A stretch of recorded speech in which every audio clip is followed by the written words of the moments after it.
Perkenalkan, nama saya Gabriela Suryani Meluju, mahasiswa jurusan Sosiologi semester 9 kelas A. Pada video kali ini saya akan menjelaskan tugas dari mata kuliah Sosiologi Terapan yang ke-15 tentang menuju masyarakat informasi inklusif. Digital melalui beberapa interaksi dengan media dan teknologi sebagai alat yang mendidik dan memberdayakan jika lebih efektif dan kebijakan publik yang disesuaikan dan diterapkan. Dorongan untuk lebih terampil dan pekerja yang memiliki kredensial, resume ambang batas untuk pekerjaan yang menguntungkan, dan migrasi layanan pemerintah dan pendidikan online bahwa keterampilan dasar tidak lagi cukup untuk menghubungkan kehidupan demokrasi dan aktivitas komersial. Merangkul bangsa digital memastikan bahwa tidak ada orang akan tertinggal dalam paradigma lama, tidak dapat berimigrasi ke dunia maya. Itu jika dengan sadar mengakui bahwa banyak orang tidak memiliki keterampilan dasar untuk berpartisipasi. Mereka tidak bisa membaca karena mereka mungkin tidak bisa berbahasa Inggris.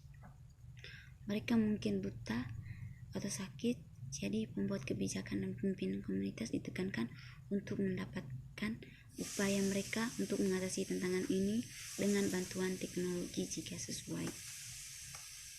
Salah satu contoh terbaik dari potensi pemberdayaan dari telekomunikasi dan media berkaitan dengan transformasi dalam penyandangan disabilitas. Komunitas kemenangan hukum yang diperjuangkan dengan keras telah mengarah pada penekanan mandat pemerintah bagi organisasi untuk menyediakan fungsi yang setara layanan telekomunikasi kepada 54 juta orang Amerika penyandang disabilitas. Misalnya, saat kita beralih ke dunia televisi digital, menyediakan kualitas gambar yang lebih baik dan layanan baru bagi konsumen, amanat Kongres pada tahun 1996, teks tersebut tersedia hingga semua orang akan memilikinya akses informasi televisi. Dalam bidang telekomunikasi, manusia produsen dan penyediaan layanan harus membuat produk dan layanan mereka dapat diakses menjadi penyandang disabilitas jika tersedia. Anekdot berlimpah proyek dan program yang memberdayakan penyandang cacat mengalihkan mereka dari marginalisasi ke arus utama. Didanai sebagian oleh pemerintah federal, sebuah proyek kecil di timur laut Gregoria menggunakan bandwidth tinggi dan komputer browser berkemampuan suara untuk menyampaikan instruksi dan pelatihan memberikan program kepada penyandang disabilitas yang membutuhkan keterampilan hidup dan pekerjaan. Meskipun intervensi pemerintah dalam pendanaan dan penegakan hukum, banyak penyandang disabilitas anak laki-laki masih tidak berpengaruh oleh alat ajaib ini, seperti jutaan lainnya, karena kemampuan politik tidak untuk menegakkan diskriminasi tanggal dan sepenuhnya memenuhi program bertarget yang efektif. Banyak sistem sekolah tetap enggan memanfaatkan miliaran dolar investasi dalam teknologi pendidikan dalam beberapa tahun terakhir, membuka laboratorium teknologi dan fasilitas pulang sekolah ke perusahaan yang lebih luas. Mereka membutuhkan insentif dan mungkin mandat untuk memperluas akses.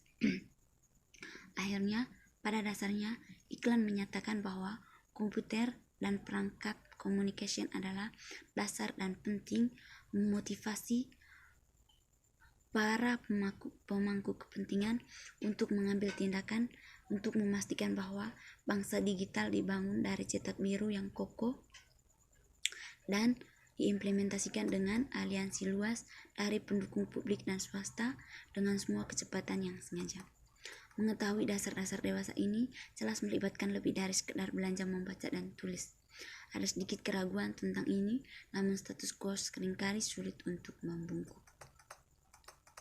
Keadaan sekarat lembaga demokrasi kita juga menyuruhkan segera literasi dasar baru yang menangani kewajiban kewarganegaraan di dunia independen.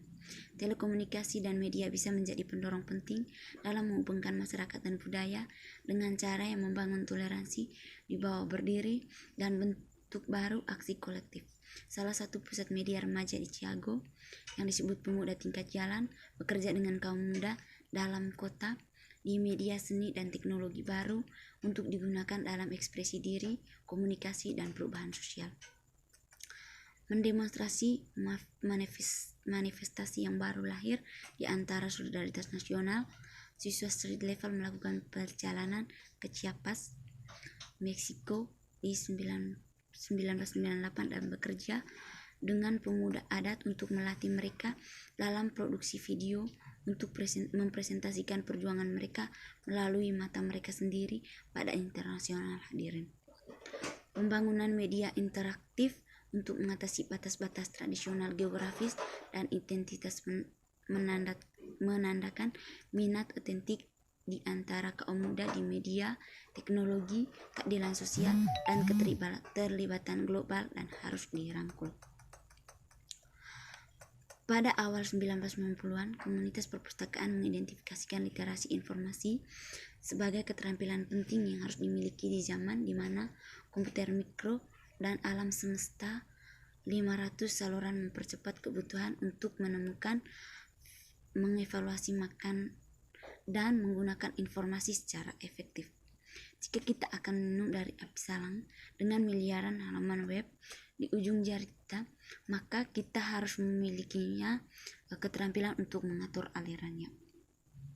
Jika warga ingin aktif dan produktif membentuk lingkungan mereka, maka di atas segalanya mereka perlu tahu bahwa mereka membutuhkan informasi, memiliki pengetahuan untuk menemukan dan memilih apa yang prioritas dan terapkan apa yang telah mereka pelajari pada situasi tertentu.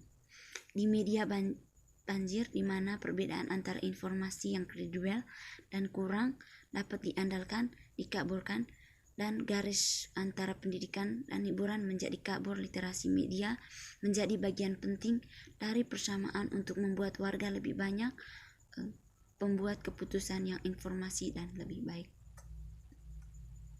Terlalu banyak orang yang tidak mengerti ekonomi, politik, bisnis, media, dan mereka tidak tahu mereka memiliki hak sebagai pemilik gelombang udara dan kewajiban kastor dan pembawa umum yang tertulis dalam hukum. Menerima gambar media tanpa kemampuan untuk memfilter pesan dan memecahkan kode nilai-nilainya dapat mengganggu dan memanipulatif, terutama untuk individu dan budaya dengan sedikit mantan pengalaman dengan media komersial. Daftar keterampilan penting yang berkembang pesat untuk menavigasi masyarakat kontemporer, menantang institusi dan individu untuk kembali berorientasi, beradaptasi, dan berinovasi. Tanpa konten antarmuka ubik yang relevan, banyak sekali peluang untuk melengkapi kembali. Banyak institusi dan individu mungkin kewalahan dan tidak berdaya saat mereka berjuang untuk tetap bertahan dan hal baru ekonomi. Pendekatan terbaru terhadap tantangan literasi di dunia secara konstan didefinisikan dirinya sendiri adalah untuk mengidentifikasikan konstelasi keterampilan dan kontemplasi dalam termasuk kemampuan untuk memanfaatkan alat informasi dan komunikasi untuk memenuhi tujuan individu, komunikasi, dan organisasi.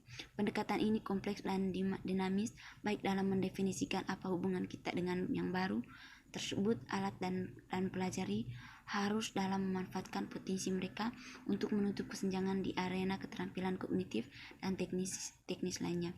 Menggunakan teknologi untuk perkembangan literasi lain, seperti penggunaan perangkat lunak untuk mengajarkan keyboard atau sistem berbasis web untuk menghasilkan braille adalah atribut yang menjanjikan diri perangkat lunak baru dan mekanisme pengiriman portable, tetapi juga meningkatkan standar keterampilan ambang yang diperlukan untuk berfungsi dalam kewarganegaraan.